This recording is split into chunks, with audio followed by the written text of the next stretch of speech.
My dissertation project interrogates an ordinance that would have allowed temporary camping on city-owned land.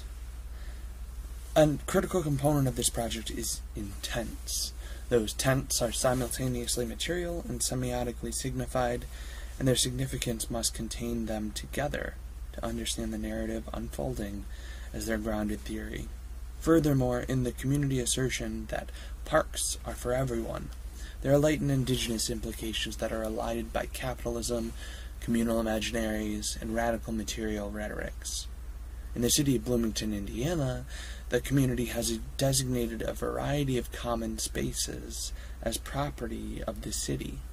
But when people experiencing homelessness took up residence in the parks and attempted to shelter in place during the pandemic, a popular perspective of the community was that the common ownership was disrupted.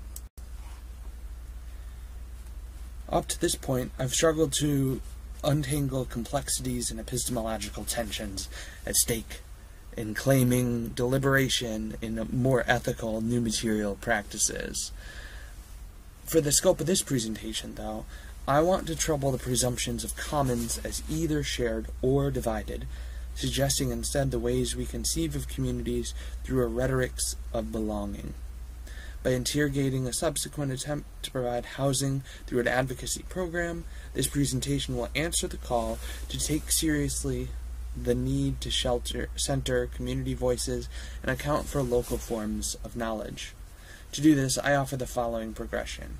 First, I'll start with the context of this particular case study. Then I'll move to the theoretical frame of analysis and use that theoretical frame to unpack the implications and takeaways of analyzing this specific program.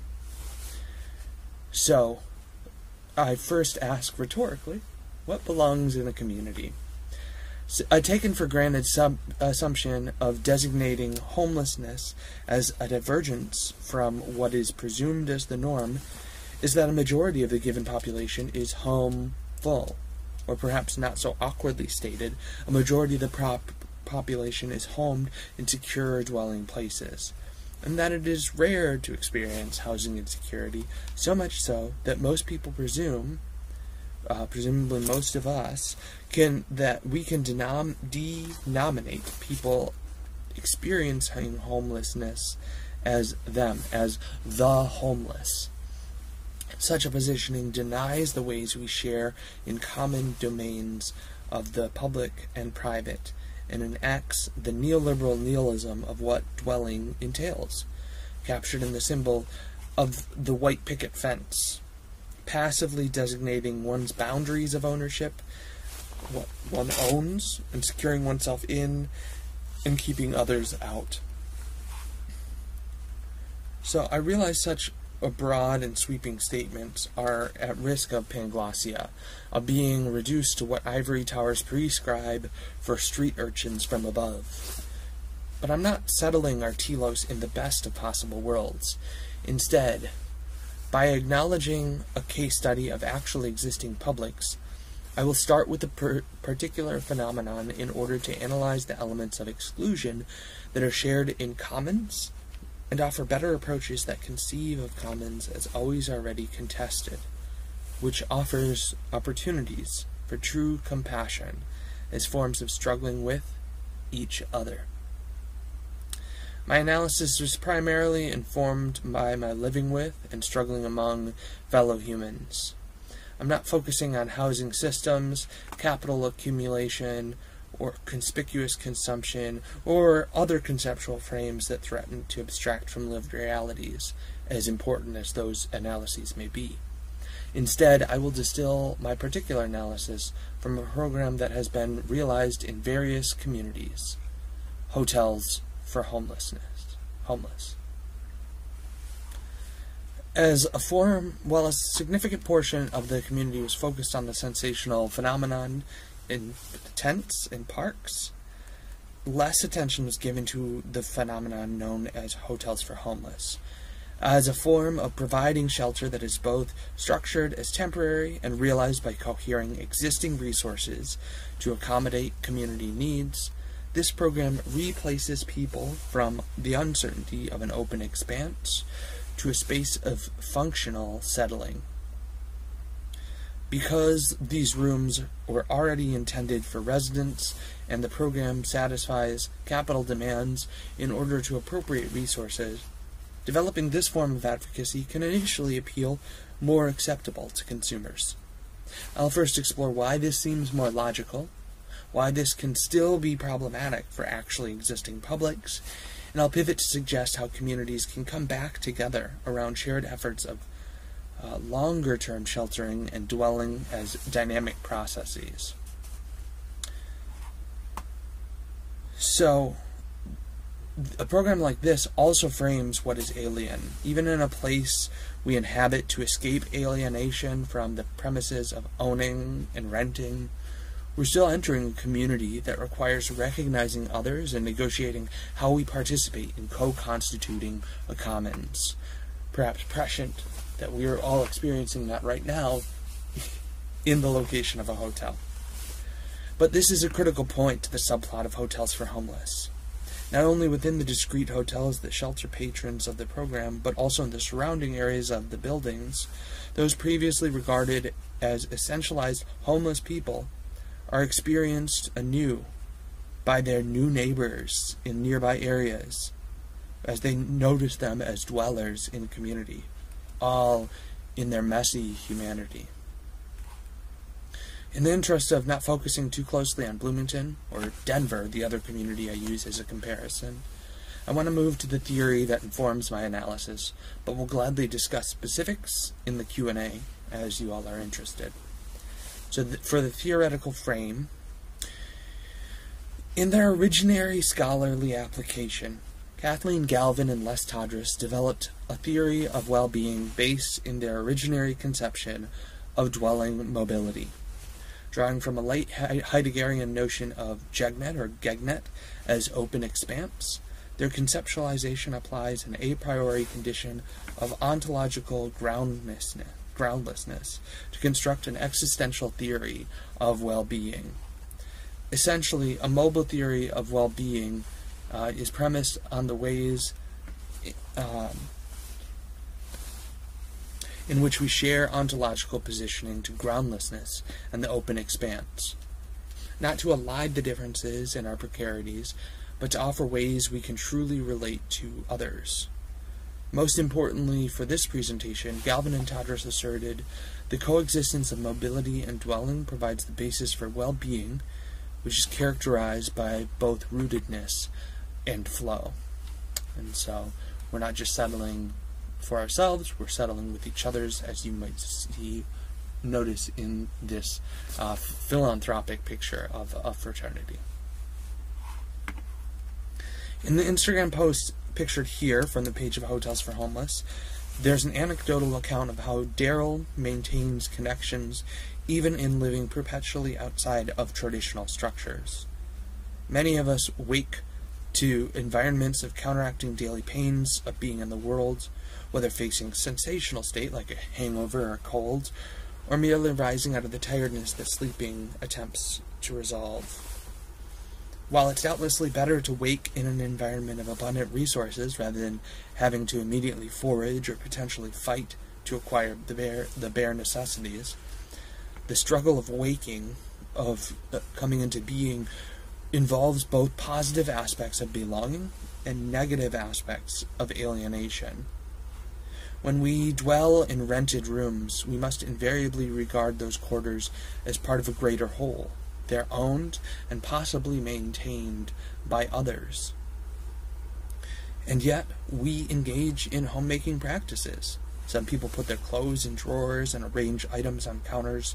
Some people change the scents of the room, even in prohibited ways, like burning candles or smoking. And in classical rhetorical oration, we constitute a foreign room as ours, with my key for when we return to the room to turn in for the night. All of this troping draws from a standard shared understanding that we can dwell intimately, even in temporary places. We're able to feel belonging to a place because we make places personal out of a collective framework of contracted being with. When separate hotel guests enter a shared dining room on a given morning, the breakfast that's prepared is not individual, but essentially communal. So even in a place we inhabit to escape alienation, from the premise of renting or living in a neighborhood, we're still entering a community that invites us to recognize others and negotiate how we participate in co-constituting a commons. In a sense, we all experience forms of alienation, but the difference between a secure dwelling and utopia is that one is no place, a mere fantasy of belonging, and the other is a finite place of structure, and thus the wrinkle.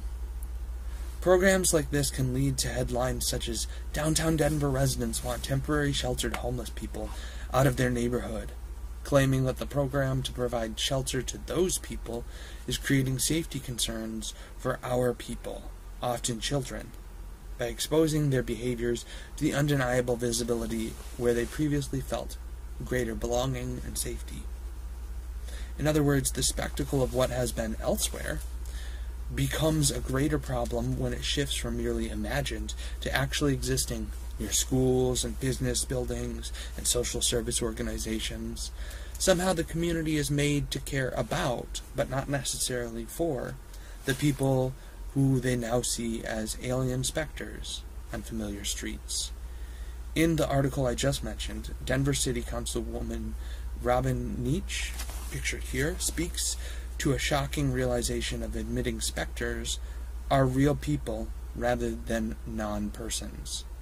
She says, "Anyone who believes we did not have homelessness on the streets or drug use in our public spaces in Denver before this hotel opened, I'd be curious where they were living, because having been on this council for 10 years, these issues have been an issue every day in the city, long before the pandemic." Of course, now the rest of the community sees what those in activism have seen for years. So what are the implications and takeaways? What we consider home does not need to be a traditional house, structure, or even a concrete place. As the popular shirt from my institution reads, "IU is home." Even undergraduates can recognize the fraught nature of such a signifier. While homelessness itself is a perpetual condition of both affective experiences and postmodern concerns of housing, the experience itself is situationally contingent. Home can be a place of welcoming, disarming, secure and peaceful, but it can also be fraught. Galvin and Tadros asserted that the coexistence of mobility and dwelling provides the basis for well-being, characterized by rootedness and flow. And this presentation has demonstrated that when each member of a community recognizes their personal habits and desires for that balance, it can open possibilities for dialoguing about forms of engaging individuals and shared forms of dwelling that can resolve the ways in which communities are constituted among different forms of dwelling mobility and forms of alienation that threaten that. As an alternative perspective to an emphasis on housing as the only acceptable way of being and belonging to a given place and population, an ethic of dwelling mobility functions to shift alienation from a belligerent division enacted among individuals to an ontological link that members of a community can work together to counteract. This, in terms of embodying a greater sense of compassion, this community ethic requires each of its constituents to continually acknowledge suffering as suffering with. Thus, an imminent virtuality of co-constituting community allows community to work together in ways that are specific and are affirmative, cultivating a sense of belonging that is capacious enough to overcome alienation together and cultivate better ways of belonging to each other.